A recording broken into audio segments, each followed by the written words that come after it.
Welcome to Our Darlingtown, the podcast where we explore the heart and soul of Darlington through its local independent businesses and the people that make it special.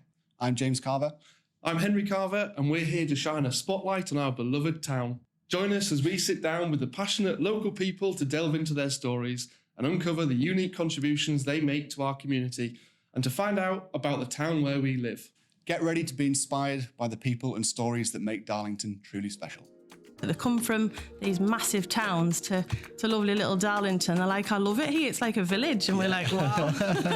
Without the support of our local community, I don't think our charity could run. So Darlington community are absolutely phenomenal. Today we're joined by Gemma from Family Help Darlington, a local charity supporting women experiencing domestic abuse. Family Help are doing vital work in our community, providing practical help, safety and support when it's needed most. We're really grateful to have Gemma with us this morning to talk about what she does and how Darlington can better understand and support this issue. Good morning. Good morning. Good morning. I think the place to start is, what is Family Help and what do you do to support? What is it? Start from the beginning. So from the beginning, Family Help was established in 1976. Wow. So as you'll realise, 2026, it's our 50th year this year. Wow. So 50 years for a charity is absolutely phenomenal. We are one of the longest standing refuges in the UK, as you can imagine, with 50 years behind us. We started out, obviously I wasn't there, but we started out in a 2-bedroom terraced house in the town centre, which was condemned. And we relied on the support of the local community. That's how it was run. And also, apparently, there was 2 hairy bikers that lived a couple of doors down that acted as local security. So that's how it started. And then it evolved from there. Fast forward to today, and we've got our own purpose-built refuge, which unfortunately was never big enough from the very start. We can only look after 8 families or 8 ladies at any one time. Could always do with, sadly, being double its size. But that's the way it is, and that's the way we've, sort of learned with it. So we can have 8 ladies with families. We are one of the only refuges that can take large families. Lots of places can only take, 2 and 3 children. We can have in rooms at any one time 5 kids. You've got a lady and 5 kids.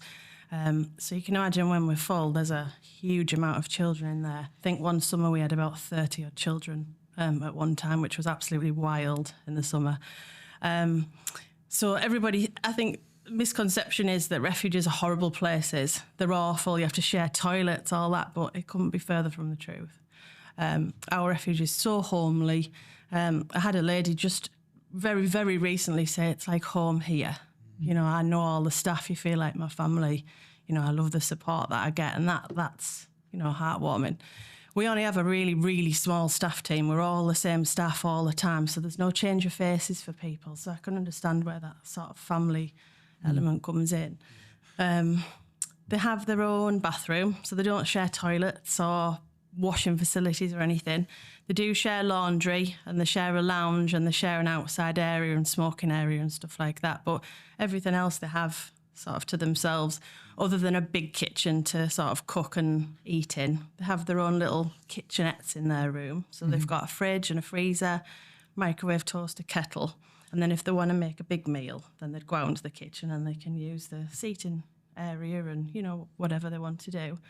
Then laundry downstairs to wash the clothes, a huge playground that we fundraised for a couple of years for to replace over the last couple of years. Don't know if you remember when Peter Pan was at the Hippodrome a couple of years ago.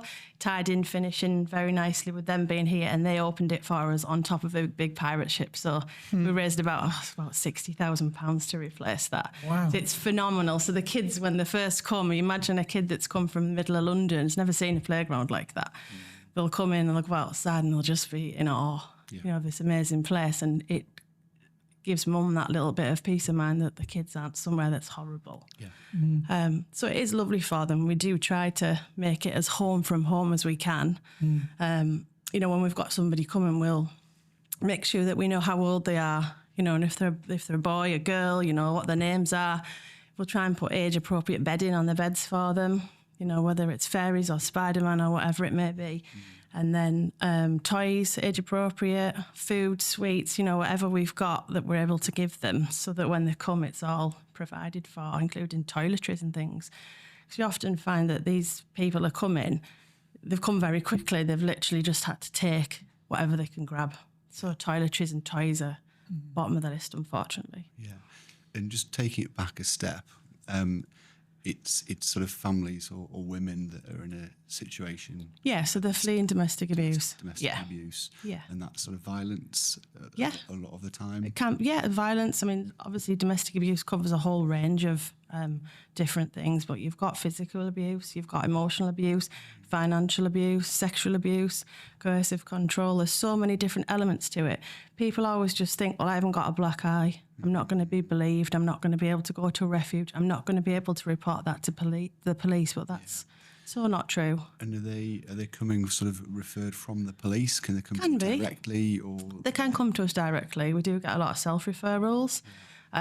We also get referrals in from social services, the police, housing. There's lots of different places that can refer into our service, and they will fill out the paperwork on that lady's behalf, and then we'll obviously look at that and see if that lady's suitable to come in and stay with us. Sometimes we can't take everybody. We've got to be, because we're a very family-orientated refuge, there's a lot of children in there, a lot of families. We are low needs. So if you've got someone with a real significant mental health problem or drug or alcohol issue, our service probably wouldn't be the best place for them. But we would signpost to somewhere that would be more suitable, because there are refuges that will take those people. Yeah. And is it sort of local people that you're taking, or is it further afield? It's usually further afield. Now, the sad thing is, it is often people that are further afield because they've got less chance of being found. Yeah. So, we've got people that have come from London, Birmingham, Kent, as far up as Scotland. The further they can come, unfortunately, the better it is. Yeah. It's not to say that we'd never take a lady from Darlington, but obviously it's got possibly to be, more risk. It's got to be something that's very, very low risk, and otherwise they become a prisoner. Becoming a prisoner in your own home. You can't go out to the supermarket. You can't take the child to school where they would usually go. They just park up outside. It's just, and they wouldn't be able to go out and sort of socialise. So it's sad in that respect. They've got to almost rebuild their life, I suppose. Yeah. You mentioned at one stage having 30 kids within the refuge. Yeah. In terms of their education, do they get placed in schools locally? Is there some, and how does that work? So as soon as they come into refuge, our children and young persons worker picks up, that child introduces themselves, assesses what needs they've got, because it could be that they've got special educational needs, they've got EHCPs, whatever is necessary. We'll then make an application out to schools in Darlington, see where's got a space, nurseries, primary schools, secondary schools. We have a couple close by us that we work really closely with. We usually get them in within a couple of weeks, usually. So there's a little bit of a crossover period where they're sort of with mum for those couple of weeks. And then once we get them in, whole new ball game. Yeah, and they love it. They tend to do, because they're getting almost get that routine back. They make friends. They're coming in the door. It's like home. They're coming in at 3:30. Look at my sticker. Hey, I've drawn this today. I've made friends with Johnny. It's lovely. Yeah. It's really nice to see from the child that they come in and that journey, I suppose, and it progresses and gets so much better. And obviously, I'm assuming the aim is they're not there for long. No. How and they can find their own home and start their own. How long do families? It's only ever temporary. We say to women that come in, this is only ever temporary. We're here to help you and to progress on with your life. And I always say it's a stepping stone to where you need to be. So you used to be, when I first started, we always used to say it'll be about 6 months for you to get rehoused and whatever else you need to do. But now, because of the housing shortages, we're looking at a year for people to get their own places. And by that time, they're more than ready by that time. And it is a long time for them. Got a lady that's been with us a year at the moment. But it does just depend case by case. And obviously, some people don't want to stay in Darlington. Some people love it. They come from these massive towns to lovely little Darlington. They're like, I love it here. It's like a village. And we're like, wow. So, that's always nice. Or they go back to other areas where they've got a little bit of family close by. Because obviously when they're in Downton, they've got no family, nobody they know. They want to go a little bit closer, whether it be somewhere half an hour away or whatever, wherever's safe, and we'll work with them to do the applications and, you know, wherever it is they need to be. So it's not just accommodation, it's everything in between. It's support, it's emotional support, it's housing, it's education. We've also got an on-site counsellor. So as soon as they come through the door, they can have access to counselling.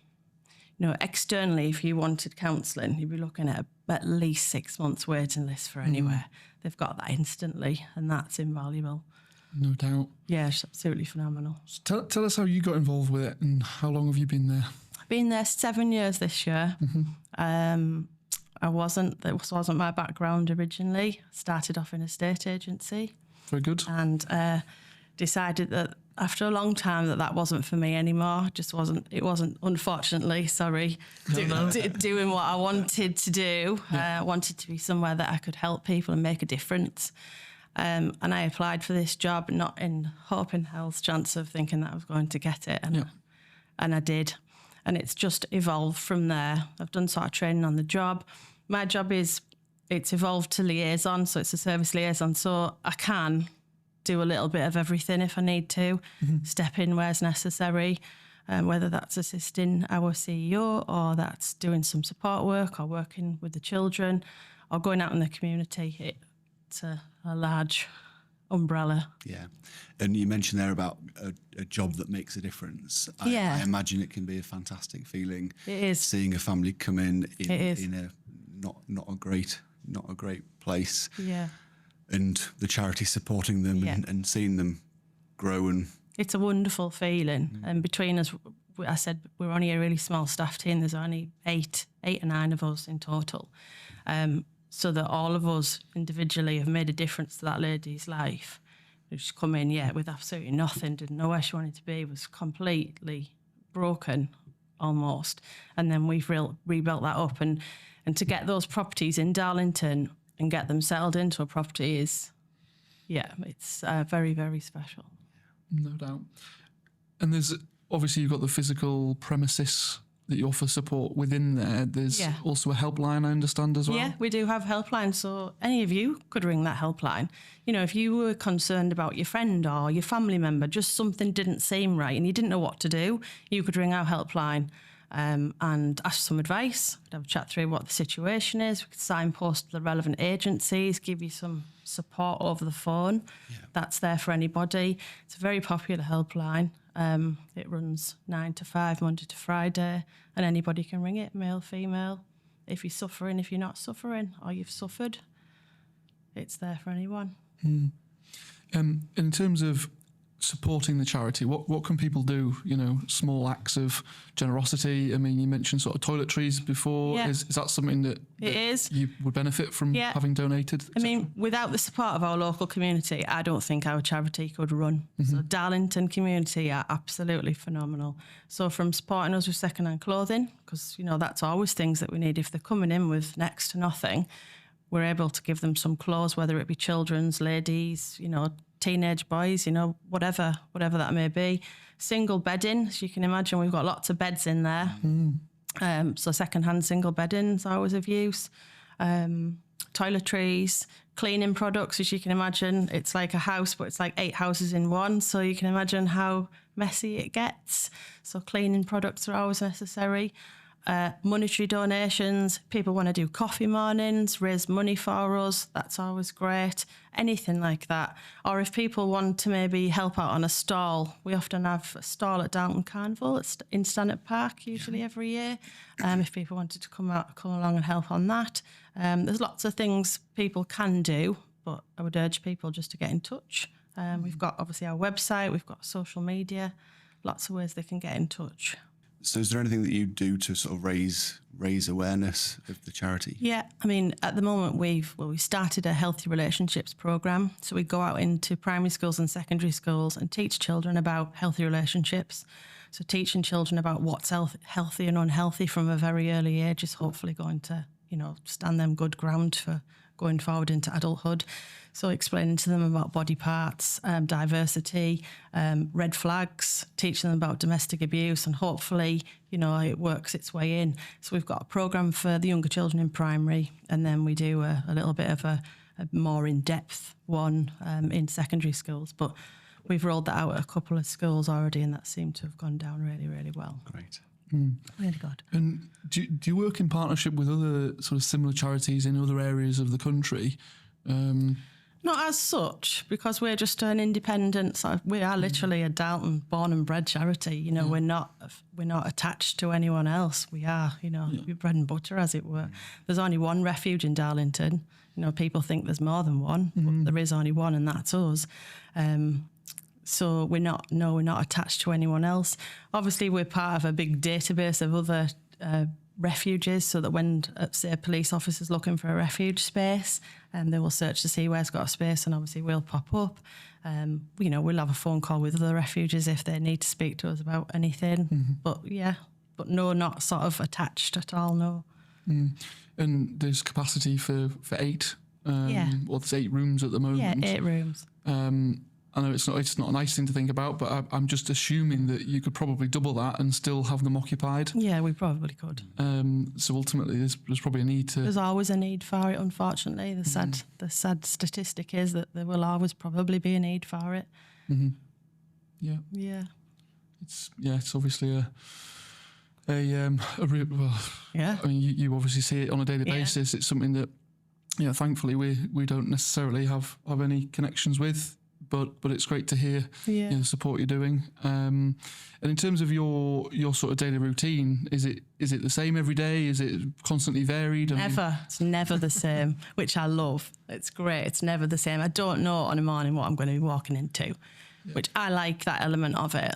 There's always something different. There's always something thrown at you differently. So I love that element of the job. Yeah, it's amazing. And how big is the team that you have? So there's 8. I think there's 9 of us, maybe including the cleaner.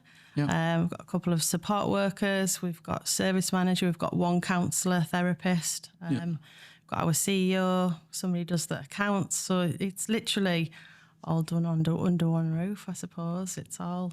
We don't have separate places for payroll, and it's just a one-stop shop, really. Yeah. It's an amazing little place. Yeah. Again, obviously, no doubt very rewarding. Yeah, very rewarding. What would you say to someone who wants to get into that sort of support and career, in terms of you going back 7 years?